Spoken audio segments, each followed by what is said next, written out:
Hey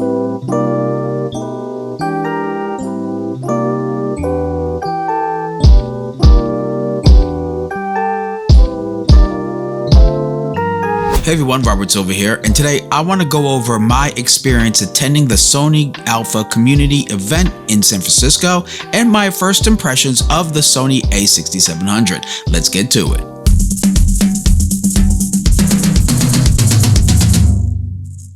Before we get started, make sure you go ahead and follow me on social media. I'm on Facebook, Twitter, Instagram, Threads, TikTok, and many more. You could check out the links to all my social media in the description section down below.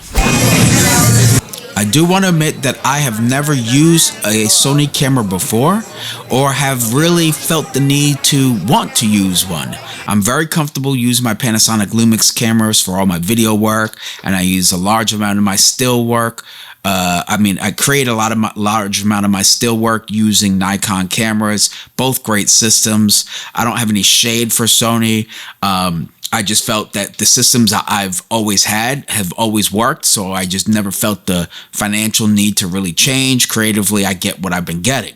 So this is coming from someone who is not a Sony fanboy by any stretch of the imagination, and nor do I have a large amount of background experience in using their camera system. But when I heard about this event, I had to show up and check it out. Now, when I initially got there, I was blown away by the courteous nature of all the Sony employees there. They gave us ice cream while waiting online. I was among the first 250 people, and the first 250 people got a customized print-on-demand t-shirt, which they made inside, which was pretty cool. So got a ticket. There were 3 photo walks that they hosted by influencers that primarily shoot with Sony, and that was real cool. I went on one of them, and which was about tips and tricks to do better vlogging. I went on that one specifically because I met a couple people online waiting to get in, and he was like, hey, I want to go check that one out. So I was like, all right, screw it, I'll just go check it out. And I met some other people there in the photo walk. That was really great.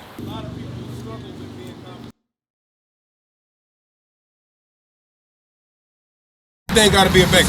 I'm not saying don't put quality and time into y'all work, but if you are like me, like I'm a perfectionist, I will sit there and re-edit and watch it back like, oh man, I forgot to, and I'll never get anything out. So you gotta find a way to strike a balance between how do I get something that's polished enough that I'm proud about. It was already, before we even got in, it was already a great networking situation going on. We're all photographers or creatives in our own space, trying to level up and also see what's out there. So just by waiting online, I've already connected with, I want to say 4 or 5 people online that were super awesome from different walks of life, different areas in their creative endeavor. And it was super awesome. So the energy was definitely a vibe for sure before we even got in. And then once we got in, we were welcomed by the nice staff up front. And I had my Lumix camera, and they're like, hey, that's not a Sony. And I'm like, I know, but I'm here to cover it for all of you out there. And they were super nice, and they teased me, and that was cool. And but immediately, as soon as I got in, it was already a packed house inside. So many people. I didn't get not one negative vibe from anybody attending. Everybody was just super excited to see what Sony has to offer. So shout out to Sony for hosting this cool event. And then they had a space where you could rent out all sorts of lenses and all sorts of gear. Now, here's the bad part. The bad part is that they didn't have an A6700 available to actually take and rent out. Now, I was hoping for that because I wanted to take it on the photo walk. I wanted to test out the photo, shoot some video, because one of the great things that Sony provided was us to put in our own SD card, record some content, shoot some content. So I was like, oh, this would be great. I'll take that. We'll go on a photo walk. I can really put it through its paces for an hour and then come back and let you folks know what I thought about it. That wasn't the case, but they had the A1. They had every other camera available for you to rent out, as well as tons of freaking lenses. So shout out to Sony for providing that fun option. But unfortunately, I was there for the A6700, so I didn't rent anything out. I just stuck with my Lumix. Once I passed that booth, I immediately saw a photo bay. They had four photo bays. Okay, the first one was a model just posing. They were using colorful gel LED lights, and they had 3 A6700s all set up, but it was tethered and wired to the table, so you can't, run off with it. So that was the time we were able to touch, try, critique, etc. And I really appreciate that. As a YouTuber, when, not to be bougie, but I was letting the Sony rep say, let him know, like, hey, I'm about to do a video and talk about my first impressions. He was so kind and so gracious to have allowed me the space to set up my tripod, film myself, allowed me plenty of time to film some B-roll of the camera, touch it and try it. He never rushed me or anything. He actually asked me if I needed anything else. All right, everybody, I am here at the A6700 photo booth where I'm going to be able to take a few photos, and guess what? I'm actually able to use my own SD card here. And I'm going to bring to you all the photos that I plan on shooting today with the A6700. Let's get to it. So shout out to Sony again for great hospitality. Really appreciate it. I really enjoyed that experience. Off top with the A6700, for me, where it works in my workflow, I would use it a lot for a run and gun camera. Yes, it's APS-C, but that doesn't bother me. I can get great photos out of a Micro Four Thirds camera, so I really don't care a whole lot about sensor size unless it comes to depth of field. So if I really want to get that sweep bokeh, and then obviously I'm going to get that in larger size sensors, etc. But overall, no one's really going to notice when you post your content, hey, was that shot with this versus that size sensor? It's okay. You'll be fine. This camera, their new AI autofocus, or the new focus system with their new AI built into it, it was fast. I mean, I'm not gonna lie. Like the focus was incredible. The eye, the system just stuck to the eye and the head, even when the model was moving around, up and down, turning around. It was really incredible and very impressive coming out of this APS-C size sensor.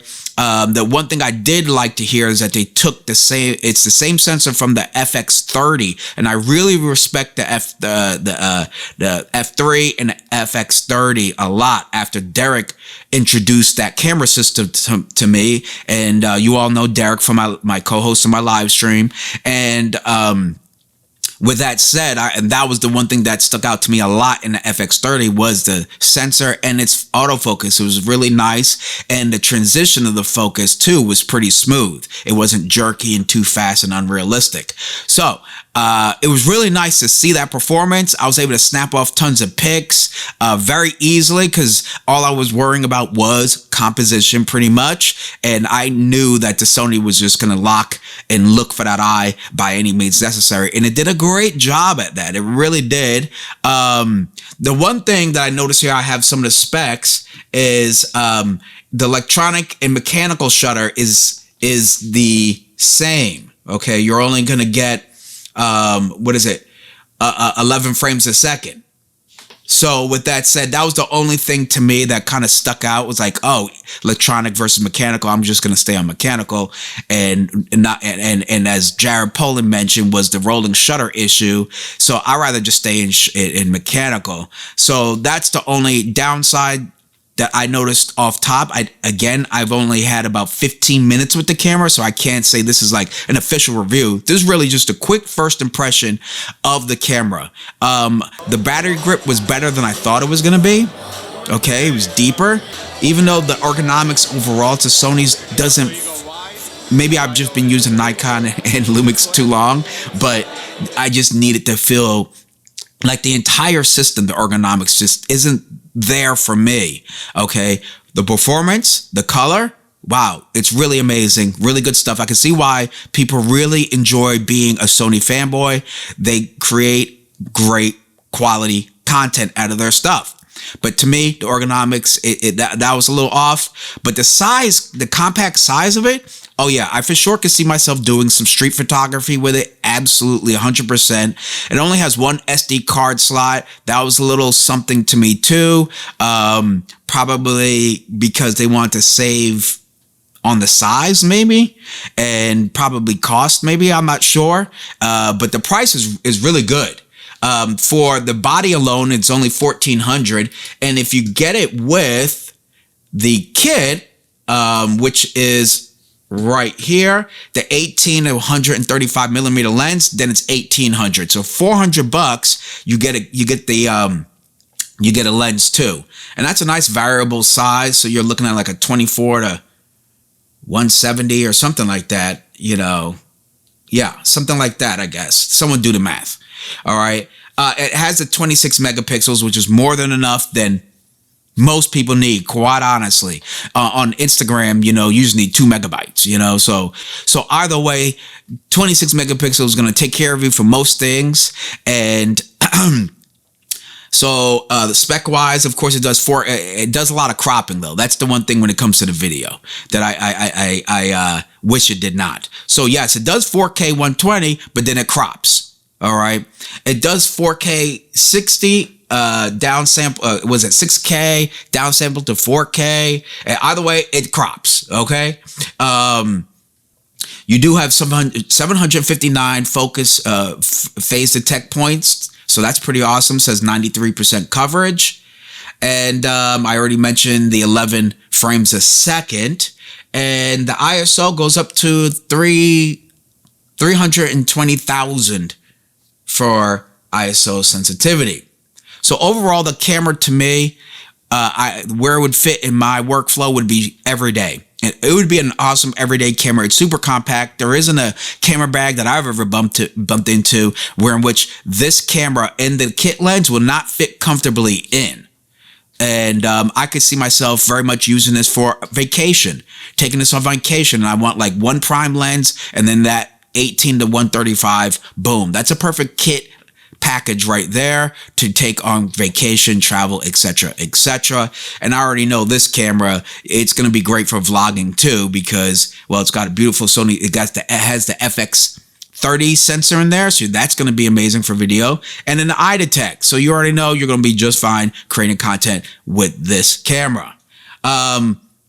The flip screen actually did help me out, quite honestly, because when I was shooting, there were a lot of photographers around me. So I got low on purpose to get something a little different and creative. And I can't remember if it's art.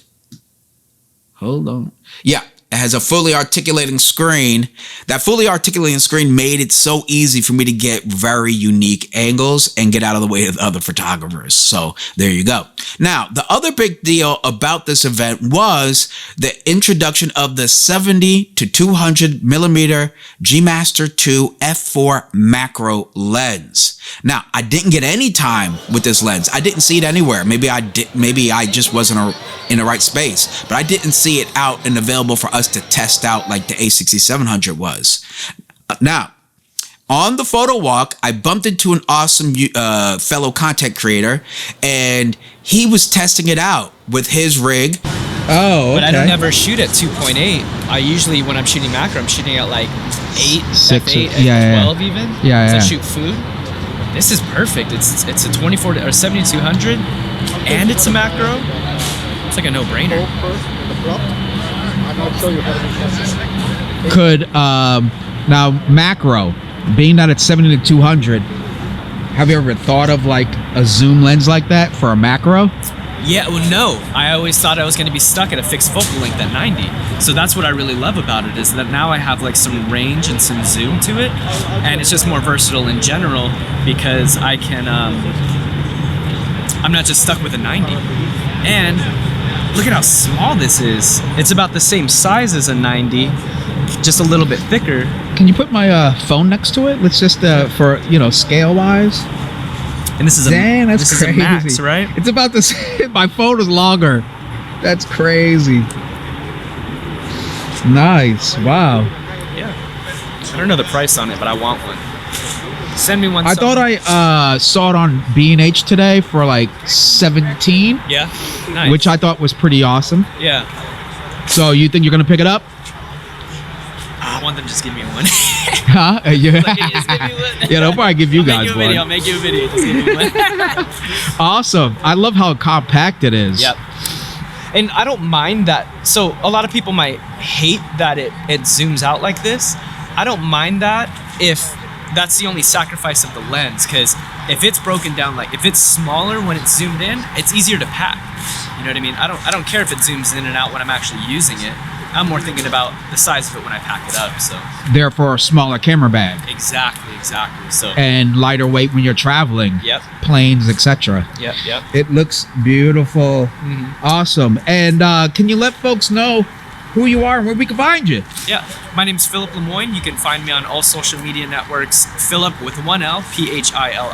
Last name is Lemoyne, Lemoine. Thank you very much. Awesome. I really hope that you enjoy my quick little take about my experience at the SONY Alpha Community Event. If you have any questions, comments, concerns, of course, post them down below. And if you enjoyed this video and you would like to see more, don't forget to press that like, that share, that subscribe, and yes, smash that bell icon to get notifications for upcoming videos. I'm Robin Silver, and until next time, keep shooting and stay creative.